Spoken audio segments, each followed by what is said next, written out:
성부와 성자와 성령의 이름으로 아멘. 예수님과 어머니 하나 되신 성심을 통해 아버지 뜻 안에서 기도드립니다. 사랑하는 하느님 아버지, 저희가 듣겠습니다. 말씀하여 주시옵소서. 또한 아버지께서 매일 강조하여 말씀하시는 계명을 지키자라고 외치는 이 운동에 아버지께 속한 많은 자녀들이 더 적극적으로 동참하고 하나됨으로써 이제 아버지 뜻 계명이 인류 전체를 지배하고 다스리는 정신의 기본 질서가 될 수 있도록, 그래서 아버지의 뜻이 하늘에서와 같이 이제 땅에서도 군림하시고 통치하여 주시옵기를 간곡한 갈망으로 청원드립니다. 이 모든 기도 우리 주 예수 그리스도의 이름으로 기도드리나이다. 아멘. 성부와 성자와 성령의 이름으로 아멘. 안녕하십니까? 하느님의 뜻 성계 피아스녀입니다. 오늘도 여러분들과 함께 성경 말씀을 통해서 하느님 아버지께서 인류에게 가르쳐 주시는 신적인 나라에 대해서, 그 질서에 대해서 함께 학습해 보도록 하겠습니다. 2021년 8월 6일 금요일, 주님의 거룩한 변모 축일입니다. 제1독서 다니엘 예언서 7장 9절에서 10절, 13절에서 14절까지의 말씀입니다. 내가 보고 있는데 마침내 옥자들이 놓이고 연로하신 분께서 자리에 앉으셨다. 그분의 옷은 눈처럼 희고 머리카락은 깨끗한 양털 같았다. 그분의 옥자는 불꽃 같고 옥자의 바퀴들은 타오르는 불 같았다. 불길이 강물처럼 뿜어나왔다. 그분 앞에서 터져나왔다. 그분을 시중드는 이가 100만이요 그분을 모시고 선 이가 억만이었다. 법정이 열리고 책들이 펴졌다. 내가 이렇게 밤의 한시 속에서 앞을 보고 있는데 사람의 아들 같은 이가 하늘의 구름을 타고 나타나 연로하신 분께 가자 그분 앞으로 인도되었다. 그에게 통치권과 영광과 나라가 주어져 모든 민족들과 나라들, 언어가 다른 모든 사람들이 그를 섬기게 되었다. 그의 통치는 영원한 통치로서 사라지지 않고 그의 나라는 멸망하지 않는다. 주님의 말씀입니다. 하느님 감사합니다. 오늘 일독서 다니엘 예언서 7장의 내용은 앞으로 예수님께서 다스리시게 될 천년왕국에 대해서 이야기하고 있습니다. 다니엘 예언자가 지금 환시 속에서 자신의 눈앞에 펼쳐져 있는 광경을 기술해서 우리들에게 전하고 있죠. 자, 하나하나 보시면 내가 보고 있는데, 이제 환시 속에서 보고 있는데 마침내 옥자들이 놓이고 연로하신 분께서 자리에 앉으셨다. 연로하신 분은 하느님 아버지를 지금 뵙고 있는 것이죠. 환시 가운데. 그분의 옷은 눈처럼 희고 머리카락은 깨끗한 양털 같았다. 그분의 옥자는 불꽃 같고 옥자의 바퀴들은 타오르는 불 같았다. 자, 하느님 아버지께서 옥자에 거룩하게 앉아 계시는데 지금 형상을 묘사를 하고 있습니다. 옷도 눈처럼 새하얗고 머리카락도 깨끗한 양털처럼 하얗신 분이 이렇게 옥자에 앉아 계신 것을 지금 보고 있는 것이죠. 근데 특징이 뭐냐면 옥자가, 하느님 아버지께서 앉아 계시는 옥자가 불꽃 같대요. 그리고 그 앉아 계시는 그 옥자, 의자의 바퀴들이 타오르는 불같이 지금 다 불이라고 표현을 하고 있습니다. 그 다음 10절에 보니까 게다가 하느님 아버지의 옥자 앞에서 불길이 강물처럼 뿜어져 나왔다. 이렇게 이야기합니다. 끊임없이 지금 온통 불꽃, 불길 이런 식으로 이야기하고 있죠. 그분 앞에서 터져 나왔다. 자, 그러면 여기 하느님 아버지께서 앉아 계시는 그 옥자와 바퀴와 이런 곳이 다 온통 불인 것은 무엇을 과연 상징하는 것일까요? 불이다 하면 우리가 가장 먼저 생각할 수 있는 것은 무엇이냐면 모든 것을 태우죠, 불은. 즉, 다시 말하면 태워서 새롭게 하는 정화의 의미가 있습니다. 그래서 그 아버지의 옥자 앞에는 그 모든 것을 태워서 새롭게 하시는 그 정화의 불, 이런 불을 말씀하시는 것이고, 또 불이다. 그러면 모든 생명체에 반드시 없어서는 안 되는 태양, 그 태양도 이 불의 속성으로 우리가 비유할 수 있습니다. 또 빗살의 모체, 그것이 과연 불이고 불길이죠. 또 불이다 하면 단련받음을 또한 나타내죠. 그리고 불이다 하면 우리가 불꽃 같은 그 뜨거운 하느님 아버지의 사랑, 그 사랑을 말씀하실 때도 불이라고 표현을 합니다. 또 어 우리가 태양을 아까 불에 비유도 한다고 했는데 이 온 우주 만물이 과연 불이 없다면, 즉 다시 말해서 태양이 없다면 살아갈 수 있을까요? 태양이 없다면 생명체가 살아가기가 어려운 지구가 되고 말 겁니다. 즉 다시 말하면 이 불이라는 것의 속성은 또한 생명의 불을 뜻하기도 합니다. 또한 불은 열정을 나타내기도 하죠. 자, 이처럼 지금 불길, 타오르는 불, 강물처럼 뿜어나오는 불, 이런 이 불이라고 하는 이 속성이라는 것은 모든 것을 다 태워서 새롭게 계속 정화하게 하고 생명의 모체가 되는 태양을 나타내게 또 하며, 또 그 다양한 빛살들의 집합체인 그 모체이고, 또한 불이라는 것은 많은 것을 단련시켜서 새롭게 하는 그 의미의 속성의 상징이며, 또 사랑을 나타내기도 하고 열정을 나타내기도 하고 기타 등등과 같은 이런 속성으로 우리가 볼 수 있는 것이 불이다. 이러한 모든 속성을 가지고 있는 그 거대하고 위대한 불길이 하느님의 옥자 앞에서 뿜어져 나오고 있는 이런 내용을 지금 다니엘 예언자가 환시로 보고 있는 것입니다. 그분을 시중드는 이가 백만이요 그분을 모시고 선 이가 억만이었다. 법정이 열리고 책들이 펴졌다.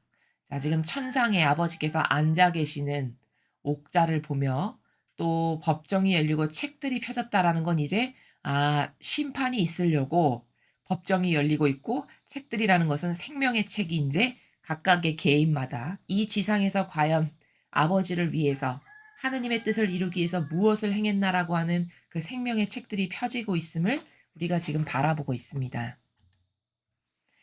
내가 이렇게 밤의 환시 속에서 앞을 보고 있는데 사람의 아들 같은 이가 하늘의 구름을 타고 나타나 연로하신 분께 가자 그분 앞으로 인도되었다. 자, 이렇게 환시를 다니엘 예언자가 보고 있는데 이제 아버지의 옥자와 생명의 책 심판이 열리는 바로 그것을 보여주시더니 그 다음에 무엇을 보여주시는 것이죠? 사람의 아들 같으니 누구를 말씀하시는 겁니까? 예수님을 말씀하시는 것이죠. 사람의 아들 같으니가 예수님께서 구름을 타고 나타나서 연로하신 분, 즉 하느님 아버지께 이렇게 인도되어 가고 있는 모습을 보았다라고 증언하고 있는 것이죠. 그에게 통치권과 영광과 나라가 주어져. 자, 여기 잘 보십시오. 그는 누굽니까? 예수님을 말씀하시는 것이죠. 예수님에게 통치권, 예수님께 통치권이 주어지셨대요. 그럼 이 통치권은 무엇을 말씀하시는 것이냐? 예수님께서 아버지의 사명을 완벽하게 다 수행하시고 배상과 보속을 철저하게 다 끝내시고 이제 사흘날에 부활하시고 천상에 오르실 때 나는 하늘과 땅의 모든 권한을 다 받았다. 이렇게 말씀하셨죠. 바로 그 모든 권한을 아버지께서 허락하셔서 예수님께 다 주셨다라고 하는 그 권한이 여기서 말씀하시는 통치권이죠. 하늘과 땅의 모든 권한을 다 받았다라고 하신 바로 그 권한이 통치권이다. 그 다음 영광이 또 주어졌다고 하셨어요. 그럼 예수님께 어떤 영광이 주어지신 거냐?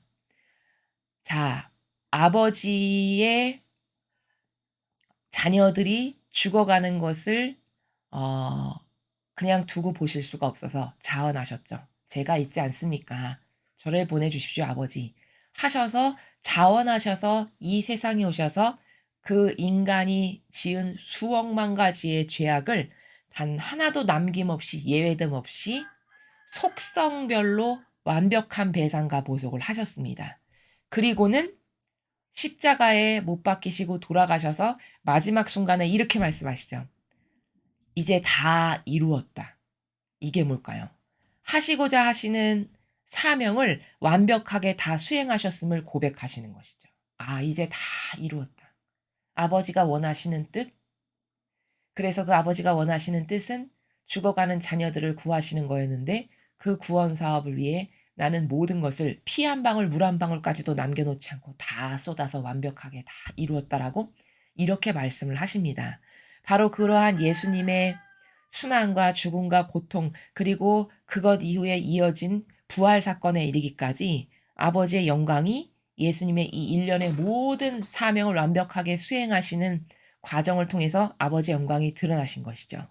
그리고 아버지 영광이 드러나신 결정체, 열매가 바로 부활 사건이죠. 즉 예수님께 영광이 주어지시는 것은 어찌 보면 당연한 겁니다. 이러한 사명을 완벽하게 수행하셨기 때문에 그래서 아버지께서 영광을 드러내 주셨고 또 나라가 주어졌다고 하셨어요. 그럼 예수님께 나라가 주어졌다? 그럼 생각해 보시면 지금 예수님께 나라가 주어져서 통치를 하고 계신가요? 못하고 계시죠? 전체주의 세력이 이렇게 득세해서 마귀가 온 방면에 들끓고 있고 사람들은 다 이상한 자아나 아니면 제도 전통에 빠지거나 감성주의자 마귀에 빠져서 다 잘못된 사고방식으로 살아가고 있고 지금은 나라를 민족을 통치하지 못하고 계세요. 근데 나라가 주어진대요. 그럼 이 말씀은 무슨 뜻일까요? 이건 어떤 나라를 지칭하는 걸까요? 그렇죠. 앞으로 도래할 새천년 왕국을 말씀하시는 겁니다. 계시록에서 말씀하시는 예수님께서 오셔서 아버지의 뜻으로 다스리실 바로 그 새천년 왕국, 그 나라가 주어질 거라는 것을 말씀하시는 것이죠. 자, 그렇게 새천년 왕국을 이제 예수님께서 다스리시게 되면 모든 민족들과 나라들, 언어가 다른 모든 사람들이 그를 섬기게 되었다. 그렇게 됩니까? 안 됩니까? 그렇게 되죠. 새천년 왕국이 도래해서 예수 그리스도께서 아버지의 뜻으로 인류를 다스리시게 되면 모든 민족과 나라와 언어가 다른 전 인류의 모든 사람들이 이제 예수님을 섬기게 되는 것이 바로 어, 나라가 주어져서 다스리게 되는 그 때를 말씀하시는 것이다라는 거죠. 그의 통치는 영원한 통치로서 사라지지 않고 그의 나라는 멸망하지 않는다. 바로 이 마지막 문장이 여기 나라가 주어진다라고 하신 이 나라가 멸망하지도 않을 거고 영원한 통치라고 말씀하시는 이 단어를 통해서 아, 이건 천년왕국을 말씀하시는 거구나를 우리가 확증할 수 있다라는 것입니다. 자, 이렇게 예수님께서 앞으로 천년왕국을 다스리시게 될 거기 때문에 이것을 악도 안다라고 제가 말씀을 드렸죠. 악도 영의 세계에 존재하는 것들이기 때문에 영의 세계에서 살아가는 것들이기 때문에 그래서 이렇게 영원한 통치로 사라지지 않고 천년왕국이 멸망하지 않는 예수님이 다스리실 나라라는 걸 마귀도 알기 때문에 지금 그토록 마귀가 득세하고 기승하는 것이고 이렇게 예수님께서 새천년 왕국을 다스리시기 전에 얼른 자신들이 먼저 전체주의로 인류를 다스리고자 하는 야욕을 그 어느 때보다도 강하게 기승하는 이유는 바로 이런 날이 올 것을 마귀도 알기 때문이다. 그래서 그 전에 탕녀가 먼저 전체주의로 자기가 인류를 다스려 보려고 하는 야욕을 지금 끊임없이 펼치는 다양한 노력들을 하고 있는 거다. 그런 다양한 노력 중에 하나가 뭐냐? 종교연합을 하고 또 전체주의로 자꾸만 인간을 억압하고 가두는 이런 여러 가지 정책을 피는 것 이런 것이 다 무엇 때문에 그렇게 하는 것이냐? 바로 자기가 새천년 왕국으로 예수님께서 다스리시기 전에 자기가 인류를 다스리고자 하는 그 자리에 자기가 앉아서 전 인류를 통치하고자 하는 그 야욕을 펼치려고 이렇게 기승을 하면서 끝까지 발악을 하면서 다양한 악의 노력을 하고 있는 것이다. 그러나 그것은 성공하지 못할 것이다. 왜? 성경에 이렇게 멸망하지 않는 영원한 통치의 나라가 올 거라고 이미 예언서에 쓰여 있기 때문에 아버지께서 말씀하신 바가 이루어지지 않는 예는 지금까지 단 한 번도 없었습니다. 그렇기 때문에 천년왕국은 올 것이고 다만 그 사이에 지금 우리가 겪고 있는 이런 진통이 과연 몇 년 지속될 건가 그것이 관건인데 이것이 길어지면 길어질수록 나라에 불리하고 국민들에게 불리하죠. 많은 손실과 또 많은 손해가 있을 거니까요. 우리의 노력은 과연 이 시간을 얼마나 단축시킬 거냐. 어떤 반향과 갈망을 아버지께 드림으로써 내가 이러한 노력, 이러한 시간을 단축시켜서 조금이라도 더 빨리 하느님 아버지께서 예수님께서 우리를 다스리실 수 있게끔 그 시간을 단축시키는 것이 우리의 남은 과제다라는 것을 여러분들에게 말씀을 드립니다. 자, 계속해서 오늘 주신 복음 말씀 함께 보시겠습니다. 마르코복음 9장 2절에서 10절까지의 말씀입니다. 주님, 영광 받으소서. 그 무렵 예수님께서 베드로와 야고보와 요한만 따로 데리고 높은 산에 오르셨다. 그리고 그들 앞에서 모습이 변하셨다. 그분의 옷은 이 세상 어떤 마전장이도 그토록 하얗게 할 수 없을 만큼 새하얗게 빛났다. 그때 엘리야가 모세와 함께 그들 앞에 나타나 예수님과 이야기를 나누었다. 그러자 베드로가 나서서 예수님께 말하였다. 스승님, 저희가 여기서 지내면 좋겠습니다. 저희가 초막 셋을 지어 하나는 스승님께, 하나는 모세께, 또 하나는 엘리야께 드리겠습니다. 사실 베드로는 무슨 말을 해야 할지 몰랐던 것이다. 제자들이 모두 겁에 질려 있었기 때문이다. 그때 구름이 일어 그들을 덮더니 그 구름 속에서 이는 내가 사랑하는 아들이니 너희는 그의 말을 들어라 하는 소리가 났다. 그 순간 그들이 둘러보자 더 이상 아무도 보이지 않고 예수님만 그들 곁에 계셨다. 그들이 산에서 내려올 때 예수님께서는 그들에게 사람의 아들이 죽은 이들 가운데서 다시 살아날 때까지 지금 본 것을 아무에게도 말하지 말라고 분부하셨다. 그들은 이 말씀을 지켰다. 그러나 죽은 이들 가운데에서 다시 살아난다는 것이 무슨 뜻인지를 저희끼리 서로 물어보았다. 주님의 말씀입니다. 그리스도님 찬미합니다. 예, 오늘 이 복음 말씀은 변모 사건, 산에서 예수님께서 새하얗게 변하셨던 바로 그 거룩한 변모 사건을 우리에게 전해주고 계시죠. 첫 줄에 보시면 베드로와 야고보와 요한만 따로 데리고 높은 산에 오르셨어요. 자, 그럼 우리가 여기서 하나 생각해 볼 것은 왜 베드로와 야고보와 요한만 데리고 가셨을까요? 예수님께서는 제자가 12명이나 있는데 차별 대우하셔서인가? 그럴 리가 없으시죠. 사랑 자체이신 분께서. 그럼 왜 베드로와 야고보와 요한만 데리고 가셨을까? 자, 지금 예수님께서 이 제자들에게 드러내셔서 보여주시는 사건은 하늘나라에 대한 확신을 주시고자 그 예수님의 인성께서 주시는 축복, 지금 눈앞에 보여지는 것이니까요. 새하얗게 변했다는 것은. 그러면 곧 이것은 예수님의 인성께서 주시는 축복을 받아 누리게끔 하시고자 3명을 데리고 가신 건데, 그럼 우리가 지금까지 성경에서 배웠던 많은 여러 가지 아버지의 다스림의 원리들을 보았을 때 저렇게 특별히 어떠한 영혼들만을 따로 이런 축복 사건을 목격할 수 있게끔 하셨다는 것은 무엇 때문일까요? 올바르게 반향을 한 이들이 이 3명의 제자라는 것을 우리가 알 수 있죠. 왜? 아버지는 거저 그냥 이유 없이 주시는 것은 없으니까요. 통상적으로 우리가 여태까지 성경을 배운 바에 의하면. 그런 예수님께서 저 3명의 제자들을 데리고 가신 이유는 저들이 특별히 하느님과 올바른 관계에 놓여 있었다라는 것을 우리가 발견할 수 있고, 다른 관점으로 표현을 하면 반향을 좀 잘했던 제자들이다. 이렇게 볼 수 있습니다.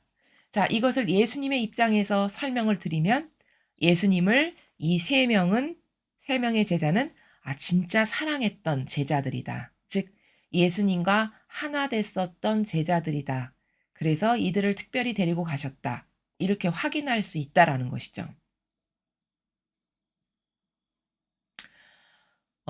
그러면 이런 의구심을 가질 수 있어요. 하나 됐는데 베드로는 배반을 3번이나 모른다고 했고, 며칠 전 복음에서 보면은 이상한 말 해가지고 사탄아 물러가라 이런 소리나 들었는데 그게 무슨 하나 된 관계야? 무슨 예수님을 사랑한 거야?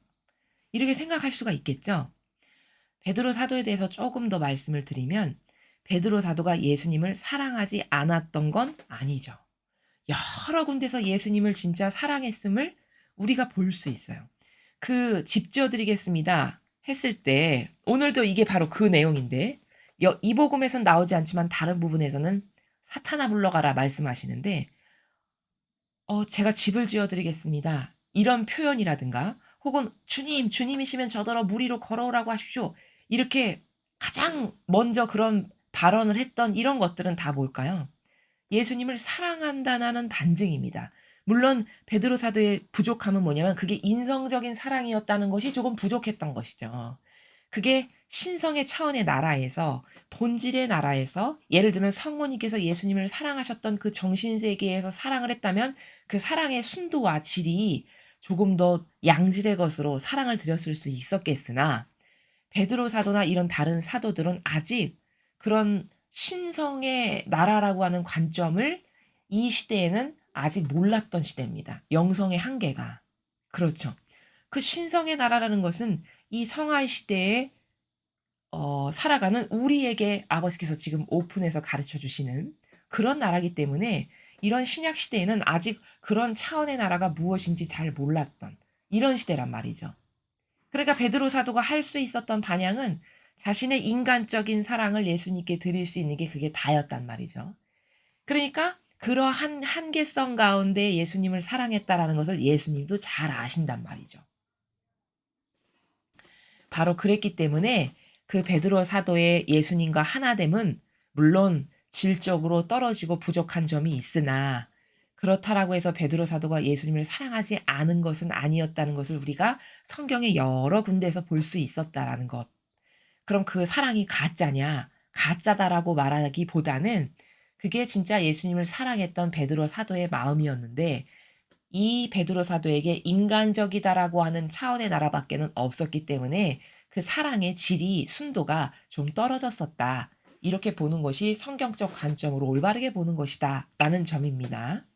그래서 요약 정리하면 베드로와 야고보와 요한이 그래도 이 12명의 사도들 중에 하느니가 올바른 관계에 놓여 있었고 즉 반향을 하느님께 잘했던 사도들이고 그 말씀은 다시 말하면 예수님을 진짜 사랑 관계에서 사랑했던 제자들이다.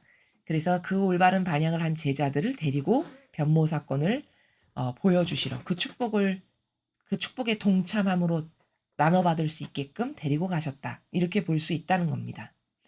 높은 산에 오르셨다는 것은 왜 높은 산이라고 표현을 한 거냐면 이 지상은 악으로 점철된 이 땅은 악하다라고 예수님께서 말씀하시잖아요. 그 바리사이를 꾸짖으실 때 너는 땅에서 나왔고 넌 아래에서 나왔고 위에서 나왔고 하늘에서 나왔고 이렇게 구분해서 말씀하시죠. 바로 이렇게 땅, 이 아래 이것은 악으로 가득한 세상을 말씀하실 때 그렇게 표현을 하십니다. 그러니까 이 땅에서 좀 떨어진 이 악으로부터 좀 동떨어져서 분리된 다시 말하면 인간적이다라고 하는 악의 속성으로부터 탈피된 곳, 그곳에 가셔서 하느님의 영광을 거룩하게 드러내시고 보여주시는 것이 타당하고 합당하기 때문에 높은 산에 이 지상과는 떨어진 그런 높은 산에 가셔서 이러한 사건이 있었던 것이다. 이렇게 말씀드릴 수 있습니다. 자, 그래서 이제 산에 가셨는데 그 높은 산에 가셔서 딱 보니까 예수님의 옷이 이 세상 어떤 마전장이도 하얗게 할 수 없을 만큼 새하얗게 빛났다라는 것이죠. 변모 사건이 일어난 것이죠. 그리고서는 그런 변모 사건이 있을 때 누가 예수님 앞에 나타났습니까? 엘리야와 모세가 함께 예수님 앞에 나타나서 예수님과 대화를 하시는 이야기를 나누시는 모습을 제자들이 보게 된 거죠. 자, 여기 2절, 3절에 새하얗게 빛났다라고 이 표현은 지금 이 사건은 우리가 어떤 축복을 지금 이 제자들이 목격하고 있는 것이냐면 예수님의 인성께서 주시는 축복을 바라보고 있고 그래서 그 축복을 지금 나누어 받을 수 있게끔 초대된 거다. 이렇게 말씀을 드렸습니다. 그리고 이렇게 새하얗게 빛나는 변모 사건을 제자들에게 보여주신 이유는 얘들아 이렇게 하늘나라가 너희들 가까이에 있다. 나를 통해서. 그러니까 하늘나라에 대해서 더 확신을 갖고 잘 깨닫고 발견하거라. 이런 의미에서 예수님께서 새하얗게 빛나는 변모 사건의 축복을 이 제자들에게 보여주신 거다라는 겁니다.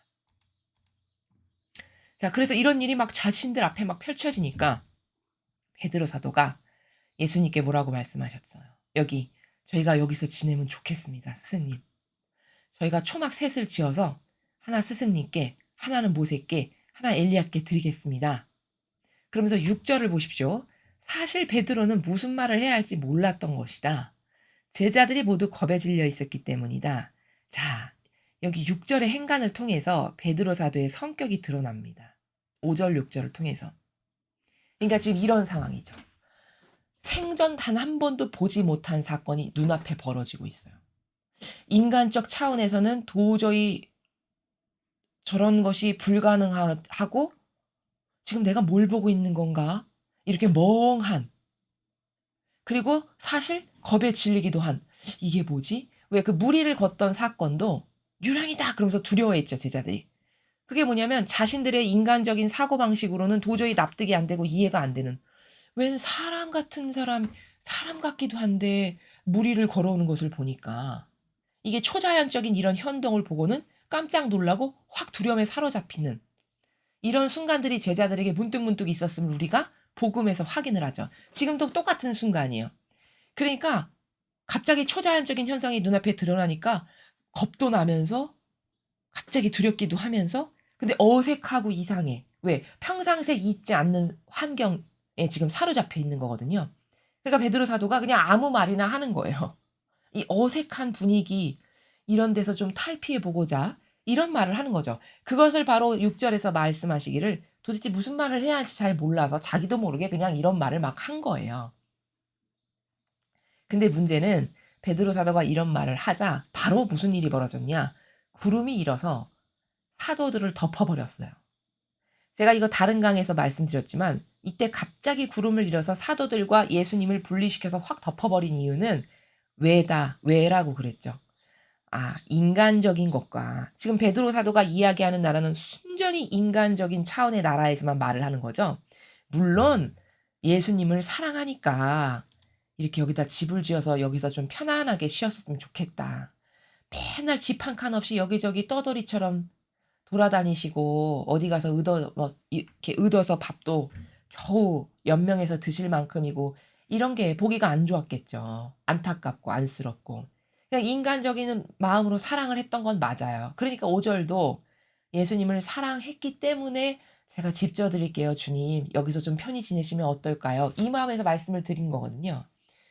근데 신적인 차원에서 봤을 때는 예수님 입장에서 보셨을 때는 쟤는 인간적인 것밖에는 모르고 인간적인 게 다 항상 우선되고 앞서가고 아버지의 뜻은 뒤로 배척되는 이런 상태구나. 이것을 예수님은 금방 아시죠. 그게 막이라는 거거든요. 그게. 베드로 사도가 특별히 악하고 못됐고 나쁘다 이 말이 아니라 그 사도의 한계성이 아직 차원의 세계가 인간적인 것밖에는 없어가지고 자기가 표현할 수 있는 최고의 사랑의 표현이 집져드릴게요. 이게 다였다는 거죠. 근데 예수님은 그거를 물론 다 이해하고 아시죠. 그의 한계라는 걸. 그러나 한계라는 것을 인정하는 것과 아닌 것을 아니다라고 말하는 건 별개의 문제입니다, 여러분. 그렇죠. 아무리 자식에게 저것이 한계다라고 해도 그것이 틀렸으면 틀린 것은 틀렸다라고 말을 동시에 해야 되는 것이 부모의 역할이죠. 마찬가지입니다. 그가 한계적이어서 그 나라밖에는 몰라서 그나마도 나를 사랑해서 그런 말을 한다는 걸 이해는 하나 그렇다고 해서 그게 올바른 것이 아니고 바른 것이 아니니까 그것은 틀렸다라고 바로잡아서 말을 해주는 이것은 해야 된다는 것이죠. 이런 것에 있어서 혼동이 있어서는 안 됩니다. 병든 자비는 이걸 동일시 여겨요. 그래서 아유 나를 생각해서 저렇게 사랑의 마음에서 말을 해준 건데 뭘 그렇게까지 구박을 하고 뭘 그렇게까지 지적을 해 이렇게 생각한다고요. 이거는 이런 신적인 차원의 질서가 없고 경계가 무너지고 다 뭉그러져 있는 정의가 없는 사고방식이어서 그래요. 그러면 그냥 좋은 게 좋은 거지. 아유 모두가 다 부족한 거 아니야. 이렇게 하면서 넘어간다고요. 근데 그러면 주님의 정의는 세울 수가 없죠. 이건 잘못된 거라는 겁니다. 예수님은요. 베드로 사도를 그렇게 사랑하셔서 반석으로까지 세우신 분이에요. 물론 그가 반향을 잘해서지만. 그런데도 그렇게 사랑하는데도 불구하고 아닌 것을 가르칠 때는 "사탄아 물러가라." 이렇게 말씀을 하세요. 이게 올바른 사고방식이라는 겁니다. 이렇게 정의와 자비가 명확히 구분이 되죠. 아닌 것은 아주 그냥 예리하고 눈물이 쭉 날 만큼 이렇게 호되게 야단치고 혼내시는, 이게 올바른 정의라는 거예요. 그럼 그게 사랑을 안 해서일까요? 아니죠. 사랑하니까 그렇게 하시는 거예요. 우리도 자녀를 진짜 사랑하면 그 자녀가 더 잘 되라고 채찍질을 하는 건, 이건 당연한 부모의 마음인 것이죠. 근데 요즘 세상에 가장 부모님들께서 경계를 하고 조심해야 되는 부분이 뭐냐면, 자녀를 사랑한다라고 해서 병든 자비를 계속 준다. 분명히 이게 아닌데도 불구하고 아닐 때는 아주 눈물이 쑥 나도록 아주 매섭고 호되게 야단을 치고 가르쳐 줘야 되는 게 부모님께서 하셔야 될 역할이시거든요. 근데 그런 걸 잘 안 하세요. 구분을 잘 못합니다. 그러면 그냥 두리둥실하게 넘어가면서 정의를 세워야 될 때 세우지 않음으로써 이 자녀에겐 정의가 뭔지 전승이 될까요, 안 될까요? 똑바로 교육이 안 됩니다. 그러면서 이 자녀까지도 병든 자비의 열매를 받아먹고 사고방식이 잘못되게 된다는 것이죠. 이걸 이 부분에서 꼭 아시고 주지하시고 적용을 자녀 교육을 하실 때 하셔야 된다는 걸 말씀을 드리는 겁니다. 그래서 어쨌든 사도 베드로가 이야기한 나라는 순전히 인간적인 차원의 나라밖에는 없어요. 관심 사항도 뭐 우선순위도 목적도. 그것이 잘못됐으니까 그 역겨운 인간적인 나라랑 이 완벽한 신적인 질서라는 것은 절대 섞일 수가 없는 그런 차원의 나라이다 보니 그 순간 구름을 확 내려서 덮어버리시죠, 여기. 섞일 수 없다 이거예요. 이 악과 선 자체이신 신적인 것은 절대 섞여서 하나 될 수 없다. 그래서 확 가려버리시죠. 상극이라는 겁니다. 상극. 그래서 구름을 덮어버리시고 구름 속에서 무슨 말씀이 들렸냐. 이는 내가 사랑하는 아들이니 너희는 그의 말을 들어라. 이런 소리가 났습니다. 그 순간 제자들이 이렇게 둘러보니까 더 이상 아무도 보이지 않고 예수님만 그들 곁에 계셨어요. 이게 뭐냐면 이 8절의 나라는 뭘 말씀하시는 거냐면 그 인간적인 별것 아닌 말 한마디가 상극이다 보니 오셨던 모세와 엘리야 다 떠나가신 거예요. 다 떠나가시고 이제 예수님만 홀로 이렇게 남아 계신 거죠. 이 차원에 대한 이해가 명확하게 있어야 됩니다. 아, 그게 뭐 그렇게 나빠? 집줘 드린다는 게 그렇게 큰 죄야? 우리는 그렇게 생각하기가 농후할 수밖에 없는 것이, 왜냐하면 우리의 사고방식 안에는요, 그렇게 인간적인 나라밖에는 없어서 그래요. 신적인 나라에서 사고를 해본 적도 없고 그 세계가 무엇인지 배워본 적은 더더욱 없고, 그 인간적인 모든 속성들이 사실은 막인데 그것이 왜 막인지도 올바르게 배워본 적이 없고, 게다가 수십 년을 그 인간적인 나라 안에서 내가 살다 보니 나에게 얼마나 그 경향이 익숙하겠어요. 그러다 보니까 이 신적인 것의 상극인 인간적인 것이 얼마나 나쁜지에 대해서 인식이 굉장히 희미하고 경계가 불분명해서, 그래서 우리에게 이게 확확 와닿지 않는 것이다. 그러나 인간적인 모든 발언은 그것이 아무리 부드럽고 상냥하고 친절해 보인다 할지라도 다 마귀이다. 마귀적 속성이다. 이것을 반드시 이해해야 된다는 것이죠. 인식을 해야 된다라는 말입니다. 자, 그래서 그 엄청난 축복으로 막 모세와 엘리야까지 오셔 가지고 하얗게 변하셨던 그 변모 사건에 초를 치는 역할을 베드로 사도가 자기도 모르게 해요, 의도하진 않았으나. 그래서 인제 구름이 가려 버리고 다 떠나가셨어요. 그러니까 예수님께서 인제 산에서 그들을 데리고 이렇게 내려오시는데, 그들에게, 즉 제자들에게 사람의 아들이 죽은 이들 가운데서 다시 살아날 때까지 지금 본 것을 아무에게도 말하지 말라고 분부하십니다. 자, 그럼 예수님께서는 왜 이런 기적 사건을, 오늘 변모 사건을 제자들이 목격한 그 엄청난 은총과 축복의 사건을 왜 아무에게도 말하지 말라고 하셨을까요? 그것은 이런 하느님 아버지께서 주신 축복의 일에 인간이 어떤 초이스를 해서 말을 함으로써 부정을 타게 할 수가 있을까요? 없을까요? 있습니다. 그 말을 옮기면서. 그럼 그렇게 악의 부정을 타지 않게 하기 위해서 지금 본 것을 아무에게도 말하지 말거라. 그것은 다시 말하면 이런 이유입니다. 이런 것이 사람들의 입을 타고 전달되고 이러다 보면은 예수님께서는 이 지상에 오신 목적이 사명을 완수하기 위해서 오신 거잖아요. 근데 그 사명이라는 것은 정확한 아버지께서 허락하신 때에 딱딱딱딱 이루어져야 될 일들인데, 예를 들어 이런 사건을 잘못 와전되고 전달하다 보면 아버지의 사명을 이루는 데 있어서 인간의 뜻이 개입해서 뭐 어그러지게 한다거나 이런 마귀가 끼어들 가능성이 농후해지는 것이죠. 그렇기 때문에 그런 부정을 타지 않게 하시려고 지금 너희들이 오늘 본 거 아무에게도 말하지 말거라. 이렇게 말씀하신 거다라는 것이죠. 그래서 그들은 이 말씀을 지켰습니다. 그러나 죽은 이들 가운데서 다시 살아난다는 것이 무슨 뜻인지를 저희끼리 서로 물어보았다.